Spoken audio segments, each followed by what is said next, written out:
Bom dia, Mato Grosso do Sul. Eu sou o Dr. Luiz Ovando e começa agora o nosso programa Tribuna da Saúde na TV Educativa. No programa de hoje, eu recebo aqui o médico e professor Dr. Luiz Antônio Moreira da Costa, que é conhecido por Tonhão, professor Tonhão. Tonhão, seja muito bem-vindo ao nosso programa. Obrigado, doutor Ovando, meu professor da universidade, com quem eu tenho muito carinho, somos muito amigos, e foi um prazer receber esse convite. E estamos aqui para prestar o esclarecimento que a população julgar necessário para que a gente possa orientar a saúde, principalmente na área de urgência e emergência. Perfeito. Ele já disse que nós nos conhecemos há muitos anos. E é verdade, né? Desde a época da faculdade. E é importante a gente destacar aqui um aspecto, principalmente no que diz respeito à história, ao currículo do professor Tonhão. Dr. Luiz Antônio Moreira da Costa, também conhecido, como nós já dissemos, como professor Tonhão, é médico formado pela Universidade Federal de Mato Grosso do Sul. Ele é pós-graduado em Saúde Pública pela Universidade de Ribeirão Preto. Participou da implantação do Serviço de Atendimento Móvel de Urgência, que é o nosso SAMU, telefone 192, conhecido de todos vocês, aqui em Campo Grande e também do SAMU regional, que incorpora cidades de menor porte próximas a Campo Grande. Ele é médico intervencionista e regulador. É coordenador adjunto e coordenador geral do serviço. Hoje, ele está aposentado e continua atuando em atividade privada, portanto, no consultório e também em pronto-socorro em cidades próximas a Campo Grande. Tonhão, muito obrigado pela sua generosidade em aceitar o nosso convite. Eu sei que hoje é aniversário da esposa. Exato. Né? E você deveria estar lá, enfim, mas você abriu aí um espaçozinho para nos prestigiar. Obrigado. O que nós vamos conversar aqui com o professor Tonhão é sobre a questão da urgência e emergência. Isso é uma dúvida muito grande que existe na população de uma maneira geral e principalmente também no meio médico. Muitos médicos às vezes têm dificuldade conceitual de entender verdadeiramente o que é urgência e o que é emergência. E para começar, Tonhão, o nosso programa aqui, nós vamos para uma pergunta do Wilson de Oliveira Júnior, que é um empresário. Eu acho que é exatamente sobre isso. Vamos ver se ele fala e pergunta sobre isso. Dr. Luiz Ovando, meu nome é Wilson de Oliveira Júnior. Eu queria saber a diferença entre urgência e emergência. Aí, aquilo que a gente adiantou, antecipou. A palavra é sua, Tonhão. Obrigado. Wilson, a urgência é aquilo que agrava a saúde do paciente de uma maneira em que ele precisa procurar logo um serviço de atendimento. Não é um caso de risco de vida, etc. A emergência é aquilo que não pode esperar. A emergência tem que ser imediata, tem que ser naquela hora em que o paciente começa a passar mal. Então, a urgência, por exemplo, o paciente que tem um desconforto respiratório leve, ele chega caminhando no pronto-socorro, ou ele procura um atendimento, ele já está com isso há 2 dias, quer dizer, ele não tem assim um risco imediato de vida, porém precisa ser tratado, porque isso vai comprometer a integridade da saúde desse paciente. Já a emergência, não. A emergência são aqueles casos um infarto do miocárdio, isso não pode esperar, né? Um acidente vascular cerebral, não pode esperar. O paciente tem que ser atendido imediatamente, no menor tempo possível, para que ele possa se recuperar. Essa, basicamente, é a diferença. Perfeito, Tonhão. A gente, aqui aproveitando essa questão do Wilson, a sua pergunta é muito importante, viu, Wilson? Nós, da cardiologia, né, nós temos lá os chamados emergências hipertensivas, né? São 5 situações. E todas elas são extremamente graves. Então fala assim, mas escuta, é a diferença de urgência e emergência. Normalmente a população, o leigo, ele não é obrigado a saber isso. Como disse o professor Tonhão, a emergência é aquela que ameaça a vida em questão de minutos e algumas horas. Se você não atuar, o indivíduo vai evoluir desfavoravelmente e comprometer funções orgânicas vitais. Exatamente. E a urgência também vai acontecer uma certa pressa, uma certa premência, mas o que na verdade acontece é que você pode esperar um pouco mais. Então é aquela premência de prestação de socorro dentro de um espaço de 6, 8, um dia às vezes, e que pode deteriorar a função do órgão.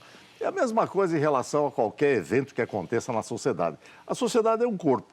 Por exemplo, se você estoura um cano de gás em um determinado local, aí é uma emergência, porque você não pode deixar aquilo contaminando o ambiente.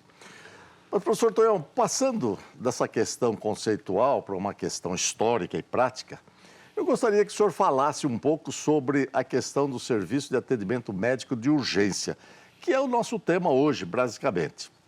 Urgência e emergência. A gente sabe que o senhor é historicamente um dos participantes do processo de instalação do serviço de atendimento médico de urgência. E isso aconteceu por ocasião do governo Fernando Henrique. Na época, o ministro da Saúde era o José Serra, né? E começa, então, a ter aquele atendimento que a gente conhece muito bem hoje. E diga-se de passagem, dos programas do SUS, é o que mais funciona. Você pode verdadeiramente recorrer e a coisa está ali, funcionando adequadamente, é muito pronto o atendimento. Fala para nós, como é que é essa história? Quando é que começou? Qual foi o seu papel nessa instalação?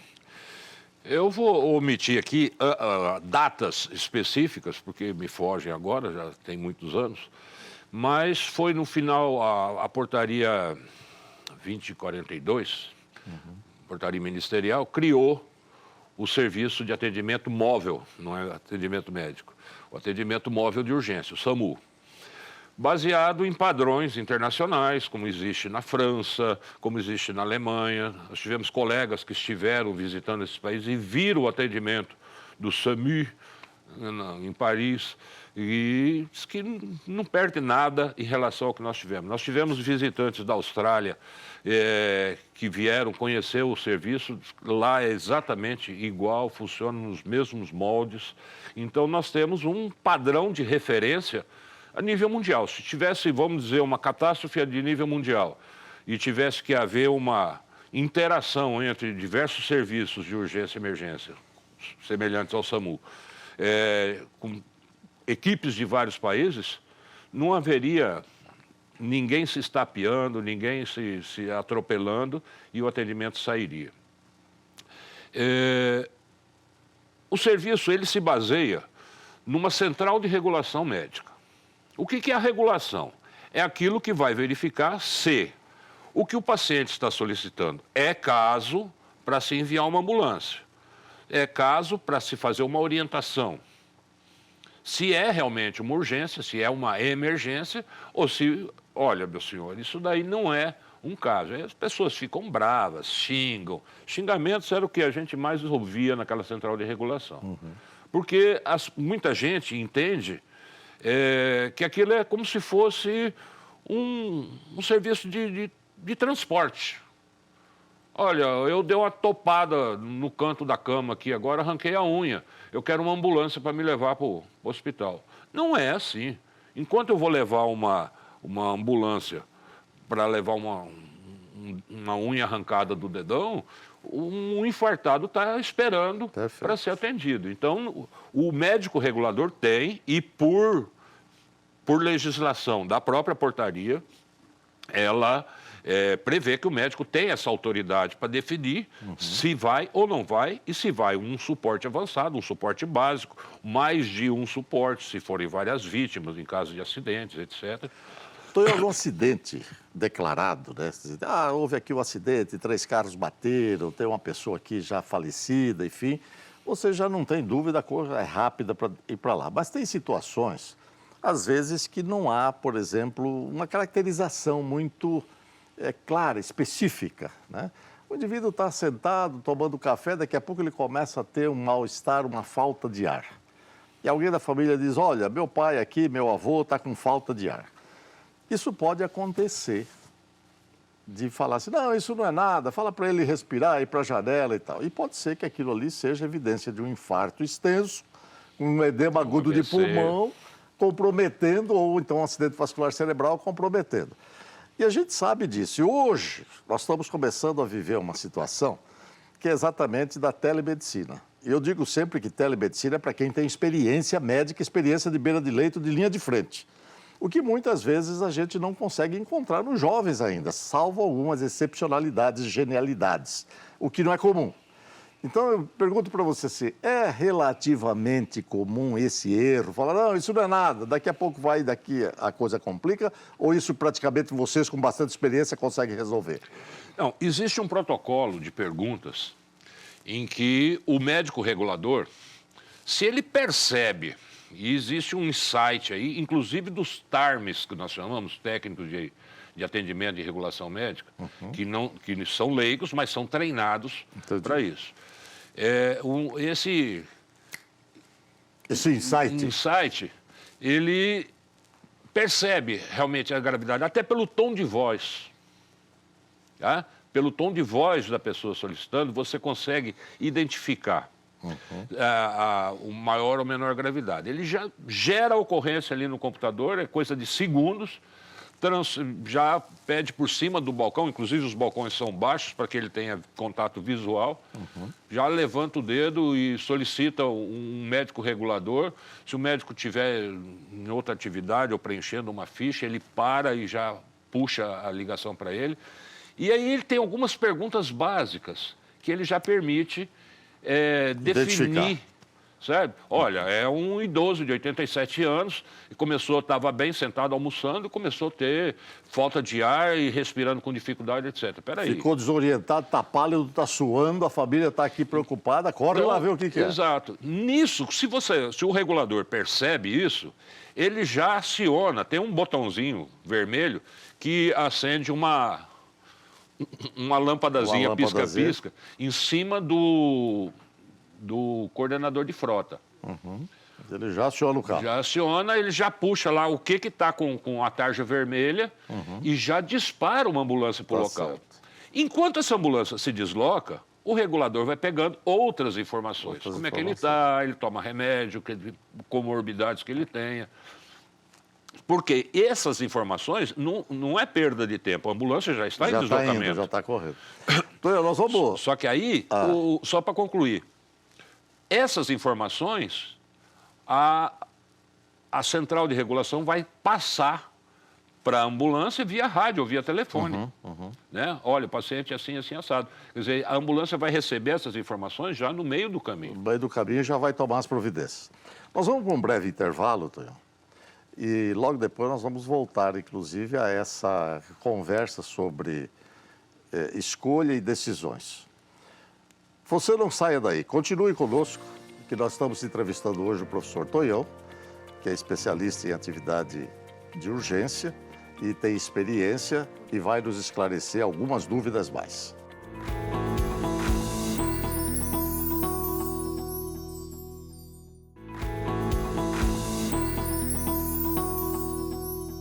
Estamos de volta, hoje entrevistando o professor Tonhão, no nosso programa Tribuna da Saúde.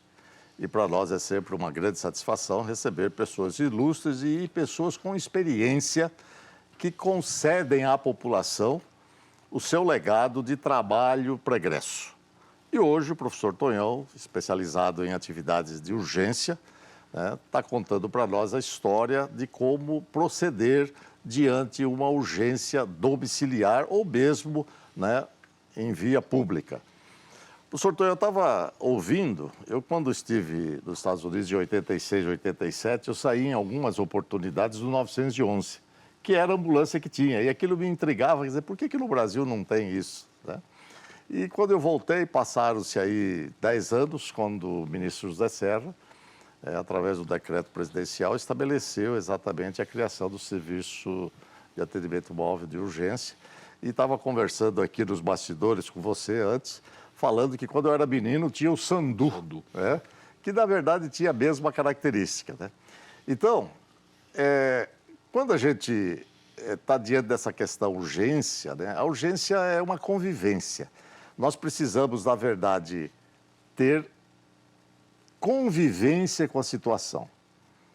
E eu pergunto para o senhor, o que é importante para selecionar um médico? Quem quer ser emergencista simplesmente se apresenta ou há alguns critérios para isso?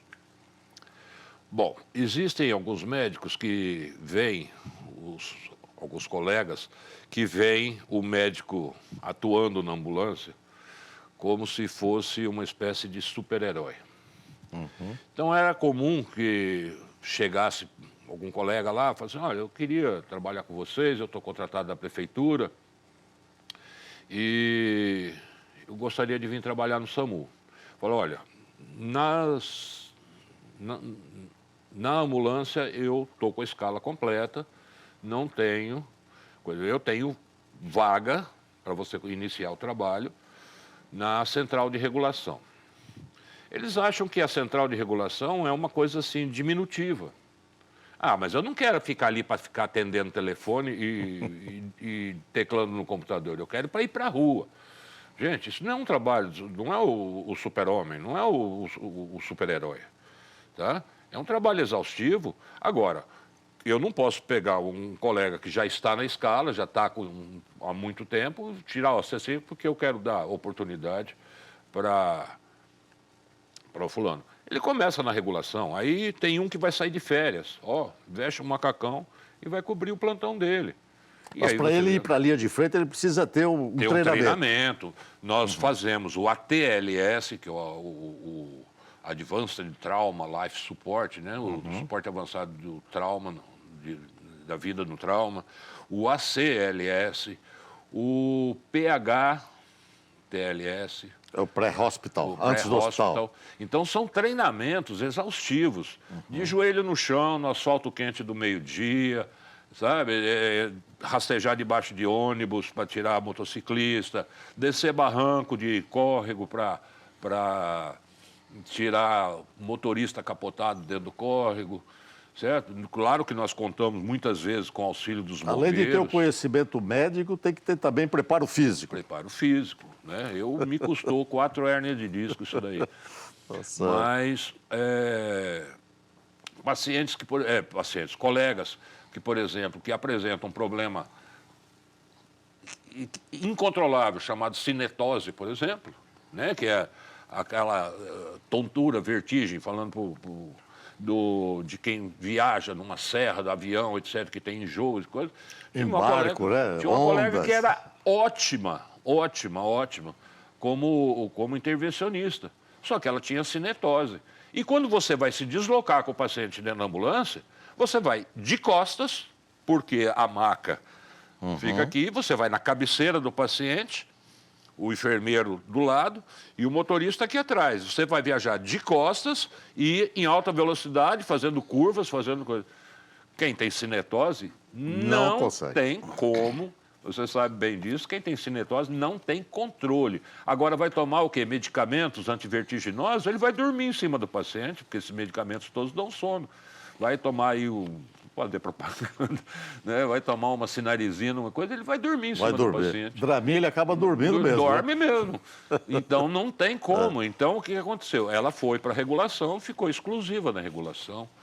Aí ela está lá sentada, no ar-condicionado, fone de ouvido, etc., falando com a pessoa e também faz Nós temos uma pergunta básico. da Gláucia Freitas, 39 anos atendente. Vamos ver o que ela questiona. Eu sou a Gláucia. Gostaria de saber qual que é o critério em Campo Grande sobre as cirurgias de retirada de útero. Porque nos postos de saúde está muito complicado, a gente não consegue e fica numa fila de espera imensa. Tem um mês que eu estou esperando ser chamada para passar por um ginecologista obstetra e não consegui ainda. Estou com um problema muito grave de mioma. Eu preciso dessa cirurgia. Aonde eu posso recorrer? Nesse caso, essa cirurgia é usado o critério de urgência e emergência? Gláucia, é interessante a sua pergunta, né? Aparentemente não é emergência, mas pode ser urgência, porque você está perdendo sangue. Eu vou só fazer esse comentário e vou passar para o professor Tonhão para ele esclarecer. Quer dizer, quando você perde sangue, você perde vida. A vida está no sangue. E a gente sabe que é uma das causas mais frequentes de anemia, com comprometimento do desempenho mental, corporal das pessoas que perdem sangue, como é o seu caso. E, lamentavelmente, nós temos hoje, né, no Serviço Único de Saúde, que é o SUS, um atraso nas cirurgias eletivas. Isso é colocado como cirurgia eletiva, mas com algum grau de urgência. Eu gostaria de comentar, professor Tonhão? Ô, Gláucia, bom dia. Na verdade, a situação que você cita, ela se caracteriza como um problema, é uma cirurgia que ela precisa se submeter, aí saber se é a retirada completa do útero, só a retirada do mioma, isso aí depende do grau e da localização desse mioma na estrutura. Ela está perdendo sangue, então já caracteriza uma maior pressa nesse atendimento. Agora, o problema, o mioma, ele é um processo evolutivo, ele leva anos para chegar num estágio em que ele se encontra atualmente. Não é uma coisa que surgiu de ontem, não tinha nada e hoje já tem. Então, o que nós precisávamos aprimorar? O atendimento básico. Os postos de saúde, as unidades básicas de saúde, é que precisavam ser mais eficazes no atendimento. Isso já, por si, se tivesse esse atendimento mais completo nas unidades básicas de saúde, esse paciente já teria sido encaminhado para um especialista, para uma agenda de cirurgia, etc., e talvez já tivesse sido atendido. Mas não é o que se observa. As unidades de saúde atendem precariamente. E me desculpem os colegas que atendem nas unidades básicas, mas nós sabemos que, se for botar a mão na consciência, é uma coisa que acontece. E o tempo em que o profissional fica no posto é muito pequeno, né? Ele não cumpre o horário que deveria. Isso, infelizmente, é uma situação grave. E sobrecarrega um lugar que não era para ser esse atendimento, que são as unidades 24 horas. Uhum. Os postos que seria para atender urgência e emergência e que não tem suporte para ficar atendendo situações crônicas, situações prolongadas. Tá? Então, isso caracteriza uma urgência, sim, mas Campo Grande, principalmente, a gente brincava ainda que aqui não era o Campo Grande, era Big Mother, a grande mãe. Tá? Nós recebemos pacientes de toda a macro-região de Campo Grande. Tá? Vem pacientes de Bonito, Porto Murtinho, Jardim, Nioaque, Aquidauana e para a região norte toda, de São Gabriel do Oeste, de Cacilândia. Você vê ambulâncias dessas cidades todas aqui na região trazendo pacientes para Campo Grande. E tem um detalhe, não aumentou o número de leitos hospitalares em Campo Grande. Nós temos 3 hospitais básicos, basicamente, que atendem pelo SUS, que é a Santa Casa, o Hospital Regional e o Hospital Universitário. Nenhum dos 3 aumentou o número de leitos suficiente para receber esse serviço. Nós atendemos pacientes do Paraguai, nós recebemos pacientes da Bolívia. Vem gente até de Roraima. Mas isso, Tonhão, significa que é preciso organizar a regionalização da medicina. O governador Reinaldo, anteriormente, estava fazendo, e o Riedel continua, e a gente espera que isso vá solucionar, porque é preciso que as cidades do interior atendam, né? Façam um atendimento, o MAC, né? Média e alta complexidade, mas média é coisa relativamente simples que não precisa vir para cá e acaba complicando. Nós estamos com o nosso tempo esgotado. Eu quero aqui agradecer a sua generosidade de atender o nosso pedido e deixar a palavra para as suas considerações finais. Muito bem, eu gostaria de agradecer mais uma vez a deferência do deputado, doutor Ovando. Eu grande professor de cardiologia, um dos grandes professores de cardiologia. Obrigado. Em demérito para os demais. E eu me coloco à disposição das pessoas. Eu, atualmente, aposentado, quase fim de carreira médica, mas continuo atendendo para ocupar um pouco do meu tempo e da minha cabeça. E estou sempre à disposição. Lembrando que a população pode contar, com certeza, tá? Quando se tratar de casos de urgência e emergência, com o SAMU, pelo telefone gratuito, de qualquer orelhão celular, telefone fixo, 192. Existe também o do Corpo de Bombeiros, que é 193, que também faz algum atendimento. Hoje os nossos bombeiros também têm suporte avançado, então isso já melhorou bastante. E a população deve verificar se realmente isso é uma urgência, precisa ir agora ou é conveniente que vá. Se for conveniente, pede uma carona para um vizinho, pega um parente que possa vir buscar. Se for, é uma dor nas costas que já tem uma semana, não é o caso de uma ambulância. Tá? Deixa as ambulâncias para aquele infartado, por acidentado e, principalmente, pelo amor de Deus, pelo amor dos seus parentes que possam ficar doentes, não passem trote. O maior incidência de ligações da central de regulação são os trotes. Infelizmente, isso deveria ser severamente punido porque você tira a oportunidade de alguém sobreviver.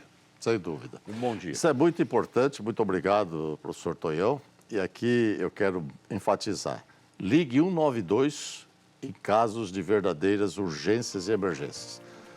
Terminando, siga nossas redes sociais, @Dr. Luiz Ovando, e vejo você no próximo programa. Até lá.